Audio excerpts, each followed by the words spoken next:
أعوذ بالله من الشيطان الرجيم.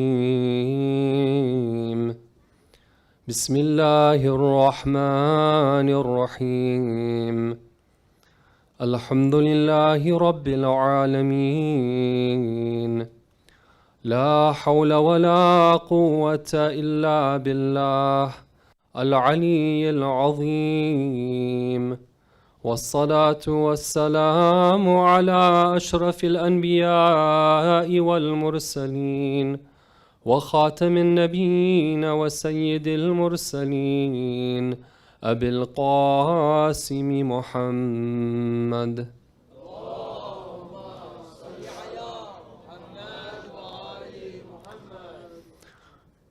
وعلى آل بيته الطيبين الطاهرين المعصومين المظلومين.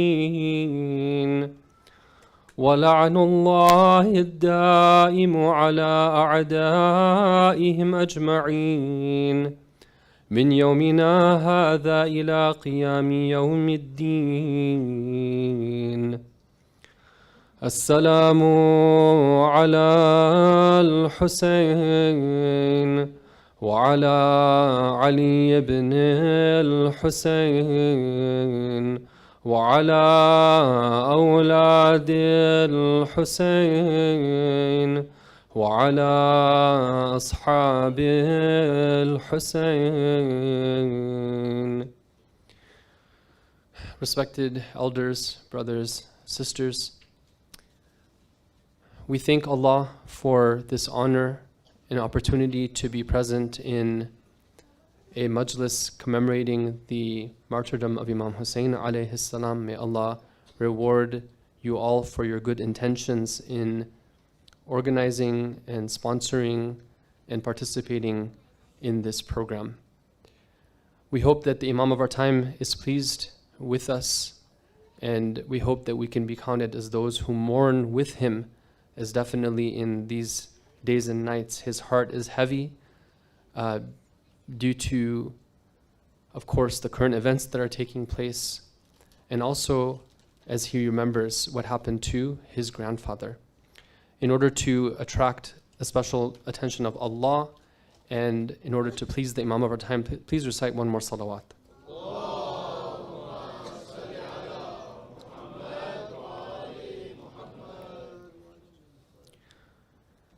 The topic for our series is surrounding the Quranic term which is known as al-ghurur. Al-ghurur means deception. Not just any type of deception, deception which harms somebody. When they get deceived, they do something to harm themselves. And we're inspired to choose this topic from that one report that when Imam Hussein alayhi salam is speaking to the enemy army on the day of Ashura, he quotes an ayah from the Quran where Allah speaks about the great deceivers. Allah says, "Inna wa'adallahi haqq." Indeed, the promise of Allah is true.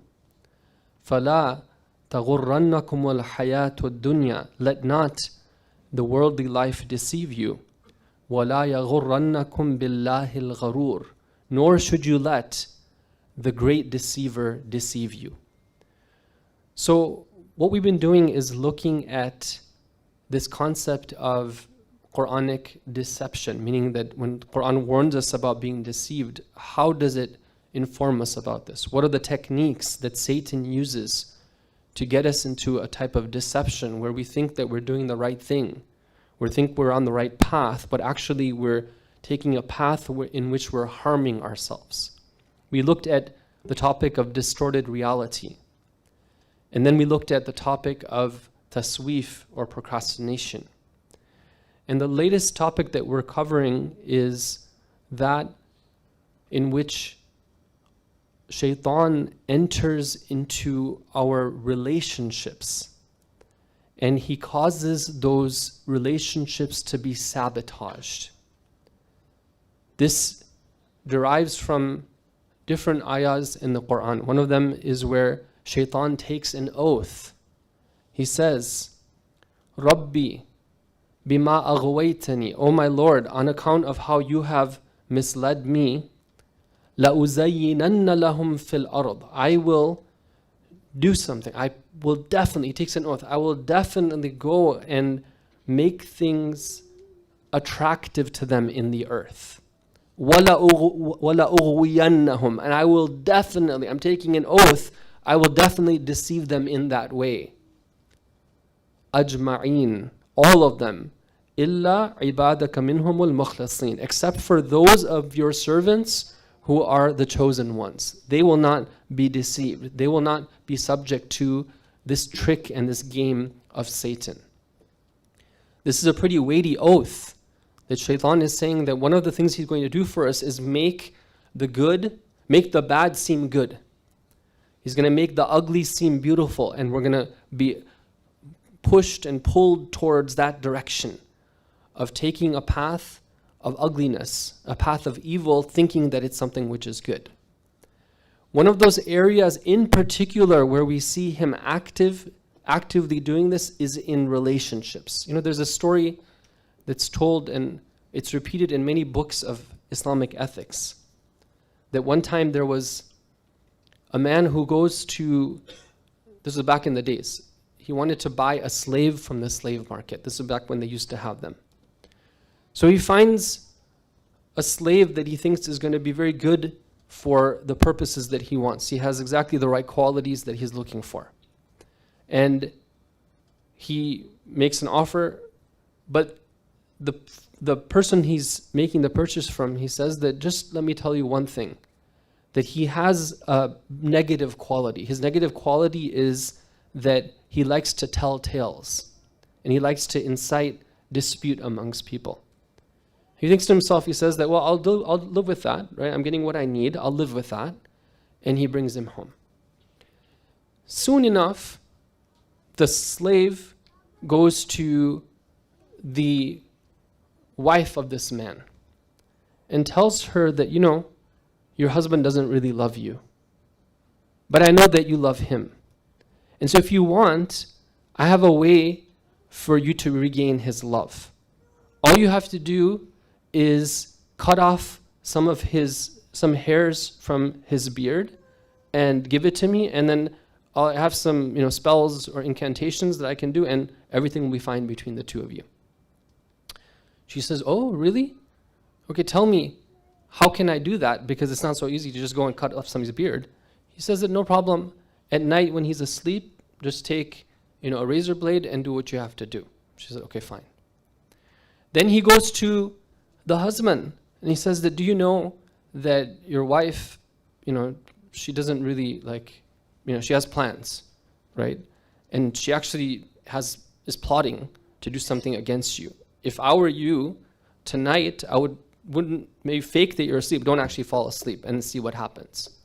So what does he do? That night, he's pretend sleeping, and she is going to go on this mission trying to regain the love of her husband through these esoteric means.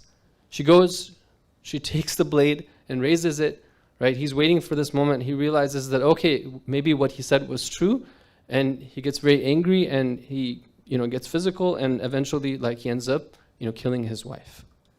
And now it's a big deal because the husband killed his wife. Her, you know, her tribe gets involved, you know, and they get, you know, they get their weapons, they come home, they storm home, and they end up killing the husband as well too. What happened, right? All because of a few words that were completely out of place, that had no grounding in reality, that were taken up and blown way out of proportion, and suddenly you have two people who are killed, and you have enmity for years and years afterwards between these two tribes. Now, brothers and sisters, there's modern versions of that as well. And if we have to be real with, you know, what's happening, and we have to be, we can't, you know, close our eyes to the reality that we're facing. I mean, we live in Western society in which the family is breaking down, and we are not immune to this. We don't need to go through all these, you know, sophisticated ways of bringing that home. Sometimes it can be done with verbal abuse, with physical abuse. Sometimes it can be done with a complete lack of tolerance, complete lack of patience. Sometimes it can be done with attitudes. You know, I was talking to somebody in a different city who was very, under a lot of pressure when it came to his family relationship. And he says that my spouse has somehow gotten this impression that the way she can be successful in our marriage is, and I'm saying this, but it can apply to the other way as well, right? He says somehow the way that she can be successful in the marriage is by having the attitude of don't give an inch. If you don't give an inch, then you're going to be successful. Okay, well, I mean, if that's the way you're going to approach family life, then you don't need to have this like renegade slave who's like doing all these things, right? That itself is going to be enough to cause the type of conflict. We have a hadith, which is narrated in the books of hadith, in which it says that one of the acts of Satan is to set up his throne. And what he does is he gets reports from his minions. And he asks them, what did you do to accomplish your purpose? What is their purpose? Is ighwa and deception and sabotaging people in different ways, taking them away from the path of Allah. And the narration says that one of them will report and says that I did this thing, and Iblis will not be impressed by that. Another one will say that no, I did this thing. Iblis is not going to be impressed by that. And a third will come and he'll report back and he says that I went to that person, I went to that man, and I was the reason for how and why he ended up separating from his family. And when Iblis hears that, he'll say that ni'ama anta, how good you are. Right? Why? Because this is what Iblis is setting out to do. He wants to do what's called nazgh. He wants to sabotage those relationships because he knows that if somebody wants to get close to Allah and somebody wants to take the path of the Ahlul Bayt alayhim as-salam, and they want to be honored in the eyes of the Imam of their time, then one of the ways of doing so is by riding the challenges of family life and successfully navigating them. Not that the slightest thing happens, the slightest friction happens, they drop it all and they say that, okay, well, if that's what it's going to be, then I'm done with this. That's not the path that the Ahlul Bayt wanted from their followers. Please say, Salawat ala Muhammad wa ali Muhammad.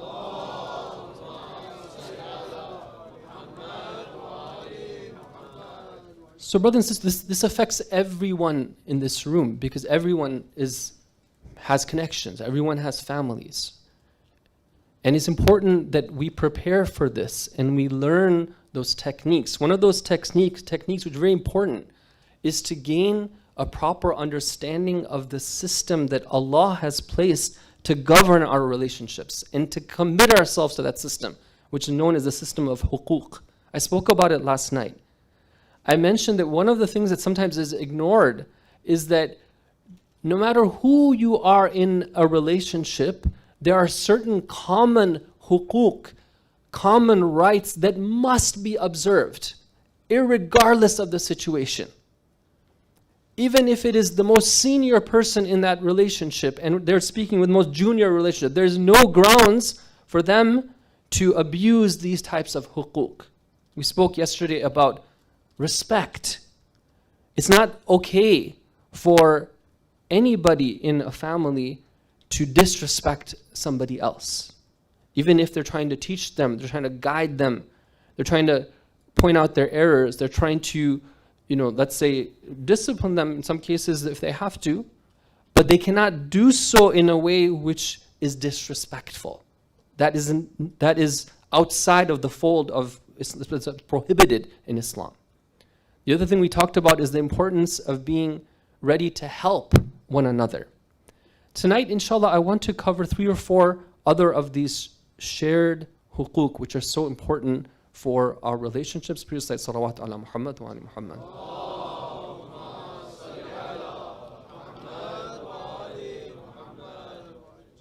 The first one, brothers and sisters, is known as, in some languages we use the word minnat or mannat, meaning that when somebody does something for somebody, if they then go and lord it over that person, or they rub it in for that person, or they have expectations that come from doing something for somebody else, that is something which is prohibited in our Islamic teachings.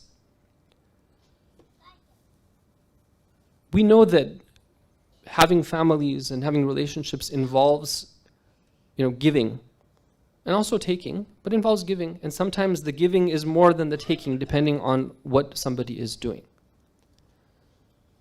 One of the techniques of shaitan is to come to somebody and say that now that you've done something for somebody else, now you have a special haqq over them, where now they have to do something for you, or else you have the right to, for example, disrespect them, or you have a right to, let's say, not fulfill other rights that they have on you because of whatever reason. We can see this in the Quran very clearly. When Nabi Musa alayhi salam is challenging Fir'aun. How is he challenging him? Is he going and making fun of him? Is he, let's say, disrespecting him? No, Nabi Musa alayhi salam is going, and the Quran says that he's speaking qawlan layyina. He's speaking words of compassion. If you look at the words of Nabi Musa alayhi salam, he's speaking logical things. In response to that, what does Fir'aun do? Fir'aun responds to him, and he says that قَالَ أَلَمْ نُرَبِّكَ فِينَا وَلِيدًا. Musa, you're saying these things, right? Are you forgetting? Weren't we the ones who did your tarbiyah, and we raised you and we provided for you when you were a child? وَلَبِثْتَ فِينَا مِنْ عُمُرِكَ سِنِينَ. And then you were with us for so many years of your life, right? Think about, in modern terminology, it'd be what was the living cost of all those years, right? Your monthly expenses, right? We gave you this much square footage, we gave you all these things, right? All the time that we spend with you, all those things. What is he doing, right? Instead of listening to the words of haqq and trying to understand haqq, Fir'aun's approach is to hit below the belt, right? He's saying that I did this stuff for you, and now therefore you have no right to challenge me in this thing right here. This is dangerous type of thinking, brothers and sisters, right? It's disallowed from an Islamic perspective, but it sometimes creeps into our relationships. We see this, right? One party does something for another one, and then when the other party, let's say they have a legitimate sort of claim against them, they're like, oh, I did these things for you. Why are you saying these things? Now, there are times where it's important for us, somebody has to speak up and they have to share, they have to clarify. For example, somebody might be accused of not doing anything, right? Sometimes, for example, we might expect so many things from our spouse, or so many things from our child or our parent, whatever. And we think that, let's say, they're just spending their time doing idle things, but then they come and they say that, let me explain to you what it involves, what I do, right? Sometimes, we think that we're mistaken. We think that only somebody who's doing a job outside of the home is doing a job. Where oftentimes, the type of work that's involved in raising children and taking care of the home is very intense and it's very time consuming, especially if it's done properly. So we have to at times speak out and say, no, this is what I have done. But that doesn't mean that it gives that person a right. This is a deception of shaitan, where they start to think that now because I did that thing, now I have a right over you to command you in a certain way or to disrespect you. So that's number one. Number two, brothers and sisters, is something which is known as hasad. Hasad is typically, we translate it as jealousy or envy, typically jealousy. Hasad means when somebody sees something that somebody else has and they wish that they didn't have it, right? Because they feel that they're more deserving of it, or they would like to have it, or that they're that person is more low, and whatever it is. There's different reasons for why somebody would want that. And a lot of times we might think of hasad in a simplistic way. We think of it as being like, oh, somebody has a nice car, or they have a nice job, or a nice home, and I don't want them to have it, right? And that is something which is very dangerous type of thinking. It can challenge a tawhidi perspective. It can lead to our iman being burnt away faster than fire burns away wood, according to hadith. But brothers and sisters, there's a type of hasad which is found in relationships which is very sneaky.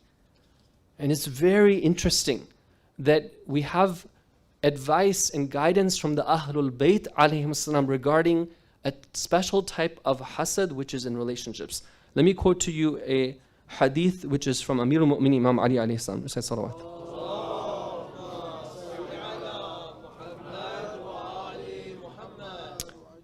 He says, مَا رَأَيْتُ ظَالِمًا أَشْبَهَ لِمَظْلُومٍ مِنَ الْحَاسِدِ. He says that, let me tell you about somebody who is an oppressor, but I've never seen anybody who looks more like somebody who's oppressed than the one who's the oppressor. It's really interesting. At times, somebody can even be convinced that they themselves are oppressed where they can be the biggest oppressor. How? He says, nafasuhu, it's min al-hasid. He said it's the one who has jealousy. Nafasuhu da'im, meaning that person is always sighing. They're always sighing, right? He's وَقَلْبُهُ هَائِم. They're always like worried in their heart. وَحُزْنُهُ لَازِم, meaning their grief is always with them. It never separates from them. Have you ever seen somebody like this in a family where they're always the one who's the oppressed? They're always the one who is like sacrificing for others, or at least they think they're sacrificing. They feel that they're the one who are always taking the heat and bearing all the blows. Now, sometimes there is somebody like that, and they're legitimately being subject to dhulm from other people, and that's wrong. But brothers and sisters, there's a special trick that sometimes shaitan plays with us. It's called, in modern terminology, sometimes they use the word victim mentality, where shaitan wants somebody to permanently stay in this state of victimhood. So shaitan comes and says that, the other person is, you don't like what that person has or what they're doing, right? So act like the victim. So you go to them and you say, what's the problem? They're like, yeah, that person's oppressing me. Okay, well, have you talked to them about that? Have you discussed what the issue is? No, I'm oppressed, I can't talk, right? So this goes back to what we talked about, like the silent treatment, and yesterday, like that's something which we're not allowed to do, to have that silent treatment. And then you're like, okay, well, right, you're not talking to them, right? Then what do you think? You think that like that it's worth maybe getting some counseling or trying to sort this out? They're like, no, this is never gonna change, okay? Now imagine that somebody could think that a problem cannot change, right? After all, who is musabbib wal asbab?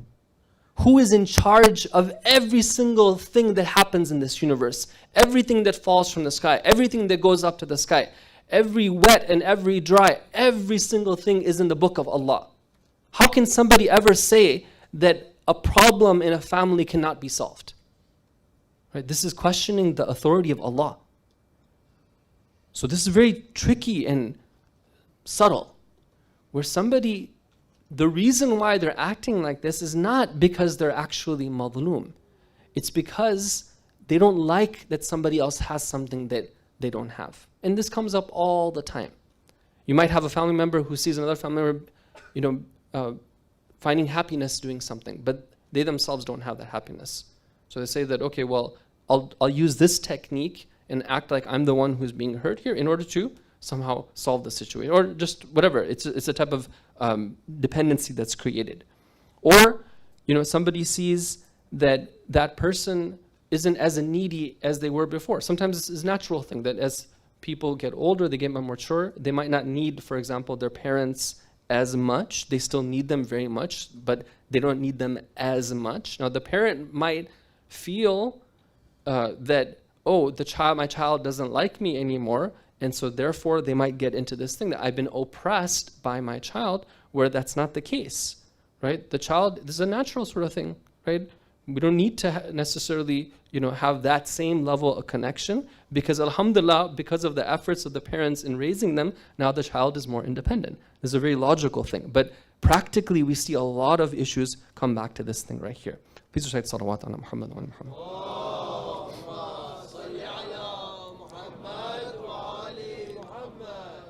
So brothers and sisters, we talked about two of those rights that are shared. One of them is that of not being subject to minnat, or where somebody lords something over somebody. The other one is that hasad, meaning that it's not allowed Islamically for somebody to act according to jealousy that they have and oppress people because of that. And one of the ways of oppressing people is by permanently being in a state of victimhood and not wanting to get out of that. And the third one I'll mention before wrapping up our discussion is the importance of sidq, or truthfulness. We know that Islam is a religion which teaches us to speak the truth and nothing but the truth. Doesn't mean we have to speak all of the truth in all situations. We know that it's important to have tact. When do you say what you say? But when we do speak, we have to speak the truth. One of the things that comes up in family life is that there are times where, unless somebody is a ma'asum, they make mistakes. And later on, they are confronted by a family member and they're told about the error of their ways. In that moment, it's natural that a human being is tested. And it is a special case where shaitan is present and cheering this person on. What is shaitan saying? Shaitan is saying that, how dare this person point out the error that I made in the past. Let me teach them a lesson about what their place is and what my place is right now. Whereas, what is the Islamic position on this? Islamic position is that if I'm a Muslim and I commit myself to Islamic principles, whenever I see the haqq and I see I'm on the path of the batil, I change my position. In fact, I thank that person. I say, thank you so much for pointing out the error of my position and my way. I accept the haqq and I go with that. At the very least, right, that is a time where that person, if they can't get themselves to thank that person and accept the truth, at least they should remain silent and not use it as an occasion to attack that person. But how often we see that this itself can be a point of such conflict when somebody is pointed out the error of their ways or the errors of their judgment, because they feel that it goes back to a type of arrogance within them, or even deeper, it goes back to a sense of lack of worthiness. They feel that their worthiness is being challenged because they made a mistake.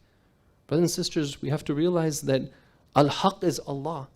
We are created in a way where we're imperfect. We at times seize paths of ignorance, but Allah in His mercy guides us back to the path of haqq. Sometimes those words can come from the youngest person in our family, our youngest brother, our youngest sister. Our child can sometimes point out the error of our ways. This is part of the guidance of Allah. God forbid that at this time we should say no and refuse to accept that haqq. Finally, brothers and sisters, as we're getting to an end for this portion of the speech, I wanted to say that there is a general strategy which Islam teaches us for how to navigate our relationships in an effective manner. And that strategy in Arabic is called mudarah. And this term is so important. And it's something that we should ideally have seminars where we talk about this and open it up, because our Prophet has said that half of Iman, meaning half of being a mu'min, is knowing how to deal with others with mudara. What is mudara? Mudara has three components. Number one is that when we deal with others, believers, especially family members, we should deal with them in a gentle manner, not in a harsh manner. There is very little room for being harsh with family members. Even when, let's say, we're trying to guide somebody who's going the wrong way, they're making mistakes, right? The path of love and compassion and being firm is much more effective than the path of harshness. So number one is the path of gentleness. Number two is being strategic, meaning that there are times where we need to speak and do something, and many times it's much better to not say something. After all, right? Sometimes it's embarrassing for somebody to be told about their problems. What's more important is for them to understand that the mistake that they made, and next time they won't make it. And a lot of times these things can happen without even exchanging a single word. So being strategic about what we say when we say it, thinking about it. And the third one is the importance of connection. Islam teaches us that if you want to be able to influence other people, you have to be able to connect with them. And inshallah, if we get a chance, we'll speak more about this. But this is particularly for the parents and even the children here, that at the end of the day, right, people have hearts, and if there's no heart-to-heart connection, just barking words of commands and expectations, and then going into this victim mentality, it's going to yield very little results. But if we're able to connect, that's when we can actually enact change. I'll end with a quick story. This is from a story narrated from our ninth Imam, Imam Muhammad al-Jawad alayhi salam.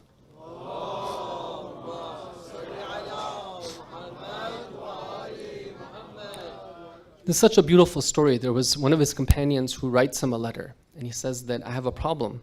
My father is a nasibi. My father is somebody who hates the Ahlul Bayt. What should I do in this case? Should I cut off from him? Or should I do mudara? Meaning, should I take the path of gentle and strategic connection with him in order to achieve a desired result, which is the path of the Prophet, the akhlaq of the Prophet. The Imam responds to him. He says that you should know that I'm making dua for you. And your path forward is the path of mudara. Don't be harsh with him. Be strategic. Go along with him. At times, point out his errors. Then he says, number two is be patient. Right? You're not going to get quick results. But innal aqibata lil muttaqin. The good outcome is for the people of taqwa. Number three, he tells him that inna ma'al usri yusra.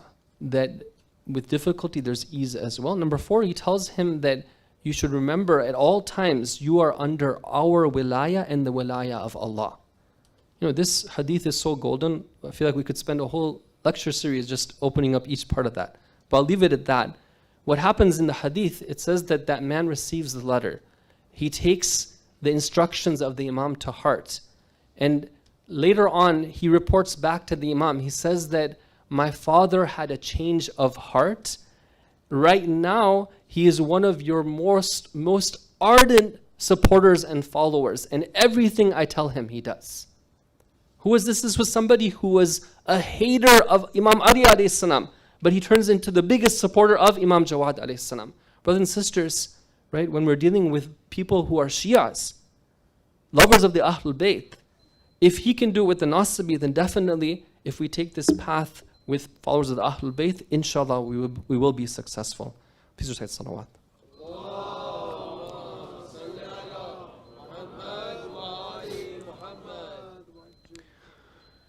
Brothers and sisters, tonight we are, in this fifth night of Muhurram, we are commemorating the martyrdom of two of the senior companions of Abu Abdullah al-Hussein, Muslim ibn Awsaja and Habib ibn Mudahir.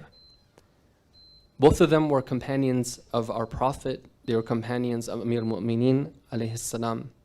Muslim was known for his connection with the Quran, and Habib was one of the Ashab al-Sir, one of the elite companions of Amir al-Mu'mineen alayhi salam. And when they entered into the battlefield in Karbala, they were among the most senior. But we see that throughout the ages, that despite their seniority and their elderly ages, they are renowned for their contribution and their bravery. And this is something which is an important lesson for all of us, that in Islamic teachings, there is no age of like retirement and I'm done with kind of doing what I have to do. Yes, of course, there are times when people have different responsibilities. One time they have to go and work every single day. Another time they need to, let's say, stay home or whatever it may be. That's fine. But there's no age where we give up on working towards our ultimate goal, which is to be the perfect servant of Allah.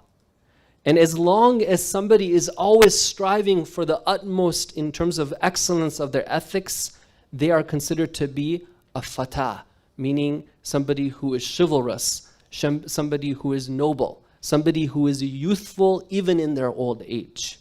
And this is what we see in the likes of Muslim and Habib, that when it came to their passion for goodness and excellence and going beyond, they were exemplars. Their age did not hold them back in terms of being those servants of Allah. We know that they were both present in Kufa, and both of them were being persecuted by Ubaydullah ibn Ziyad, but they were amongst those few who were able to escape from the city, and they joined the camp of Imam Hussein alayhi salam in Karbala itself. Sallallahu alayka ya Aba Abdullah. Sallallahu alayka ya ibna Rasulillah. Sallallahu alayka ayyuha al-madlum. المقتول عطشانا بكربلاء. Peace and blessings of Allah be upon you, O ship of salvation, O lantern of guidance, O master of martyrs, O Hussein, peace and blessings be upon you and upon your noble companions who are buried with you in Karbala.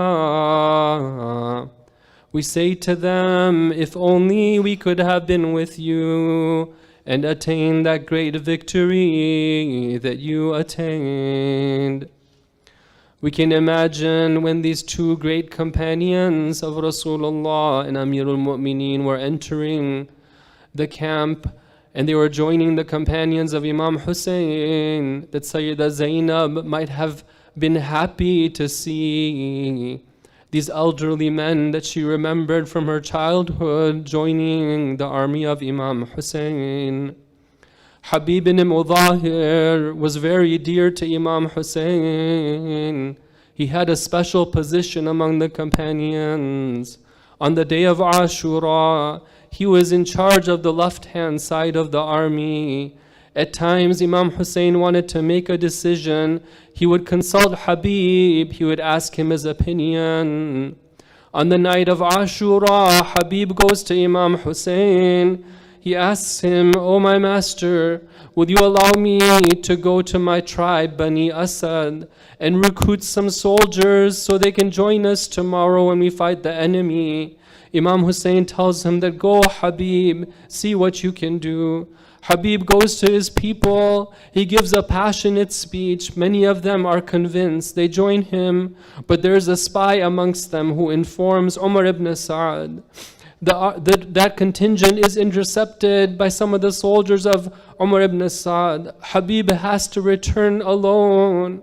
Maybe he's thinking to himself that Imam Hussein will be disappointed with me. I thought I could bring some more support, but I'm coming back alone. But when he goes to Imam Hussein is so forgiving, so compassionate. He tells him, "Oh my master, I wasn't successful." What does Imam Hussein tell him?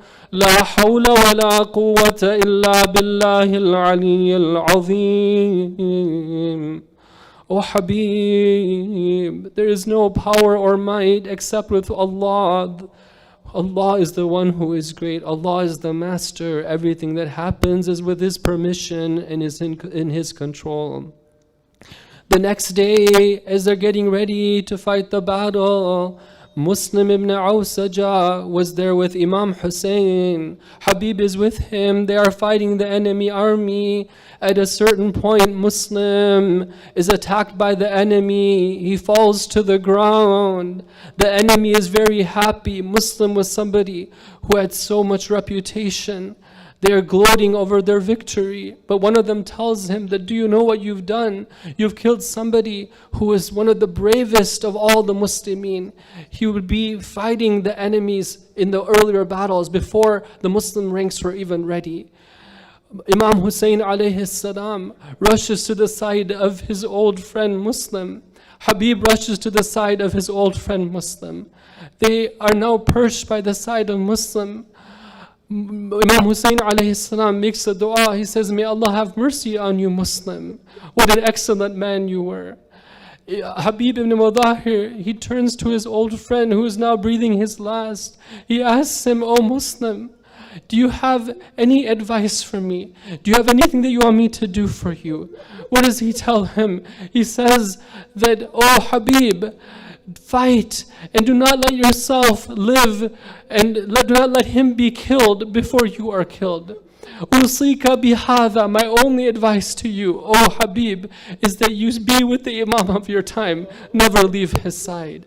Habib ibn Mudahir takes the advice of his friend seriously. Habib, at one point, he sees that there is a man who is making fun of Imam Hussein alayhi salam. He's telling him that you want to pray? How is it that you expect that your prayer will be accepted? And Habib retorts, he says that, are you telling me that you think your prayer will be accepted and the prayer of the grandson of Rasulullah would not be accepted? Habib charges forward and he cries out that, Ana Habib ibn Mudahir, I am Habib, the son of Mudahir. We are the ones who are pure, and we are the ones who are on the path of truth. We have come to aid and to assist the one who is the best of people when he is remembered. Habib fights so bravely despite his old age, but it comes to a point where in the front and in the back, the soldiers are attacking him, and they bring him to the ground, and Imam Hussein alayhi salam is now calling to the second one of his senior companions. He is crying, and he is weeping, and he says that this is somebody who is very dear to me. Habib was somebody who would recite the whole Quran in one night. فَمِنْهُمْ مَنْ قَضَى نَحْبَهُ وَمِنْهُمْ مَنْ يَنْتَظِرُ وَمَا بَدَّلُوا تَبْدِيلًا. There are some who have fulfilled their pledge to Allah, and there are some who are waiting, and they never waver in any way.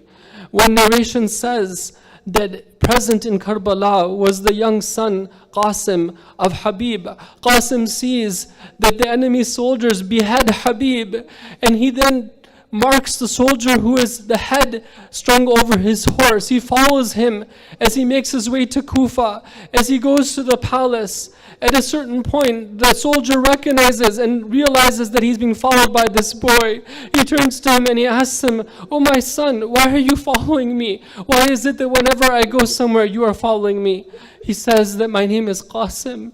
That head that you have on your horse, can you please give it to me? If you give it to me, I will no longer follow you. But please, that's my only request, is you give me that head. What does he say? He says, why do you want that head? He says, that is the head of my father, Habib. I am his son. All I want to do is to bury the head of my father. But what does he say? He says, if I give you the head, then the Amir will not give me that jaiza. I will not get the money and that prize for him, and he will be unhappy with me. And he says to him that if you would only give me that head, my father was such an excellent man. But the soldier refuses.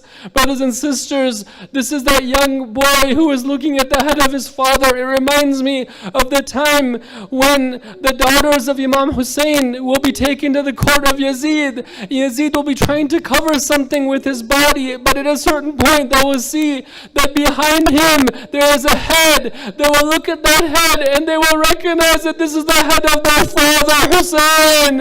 And Zainab alayhi salam will cry out, Ya Hussein, يا ابن فاطمة الزهراء، يا ابن سيدة النساء، يا ابن المصطفى.